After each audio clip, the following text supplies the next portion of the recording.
On April 2nd, the World Health Organization launched a chatbot named Sarah for raising awareness about health like how to eat, quit smoking, and more. But, like any other chatbot, Sarah started giving incorrect answers, leading to a lot of internet trolls and finally the usual disclaimer: the answer from a chatbot might not be accurate. This tendency to make things up, known as hallucination, is one of the biggest obstacles chatbots face. Why does this happen? And why can we fix it? Let's explore why large language models hallucinate, looking at how they work.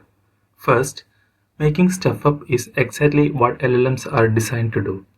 Chatbot draws responses from the large language model without looking up information in a database or using a search engine.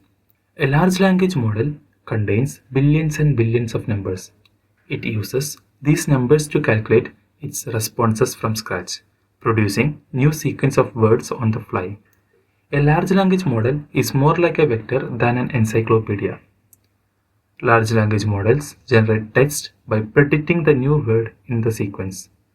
Then the new sequence is fed back into the model, which will guess the next word. This cycle then goes on, generating almost any kind of text possible. LLMs just love dreaming.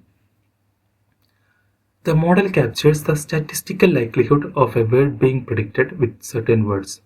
The likelihood is set when a model is trained, where the values in the model are adjusted over and over again until it meets the linguistic pattern of the training data. Once trained, the model calculates the score of each word in the vocabulary, calculating its likelihood to come next. So basically, all these hyped up large language models do is to hallucinate. But we only notice when it's wrong. And the problem is, you won't notice it because these models are so good at what they do. And that makes trusting them hard. Can we control what these large language models generate? Even though these models are too complicated to be tinkered with, few believe that training them on even more data will reduce the error rate. You can also ensure the performance by breaking responses step by step. This method, known as chain of thought prompting, can help the model reassure about the outputs they produce, preventing them from going out of control.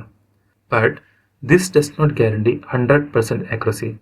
As long as the models are probabilistic, there is a chance that it will produce wrong output.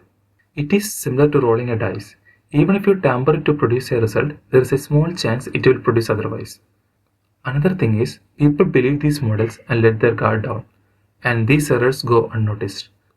Perhaps the best fix for hallucination is to manage the expectation we have on these chatbots and cross-verify the facts. Thank you.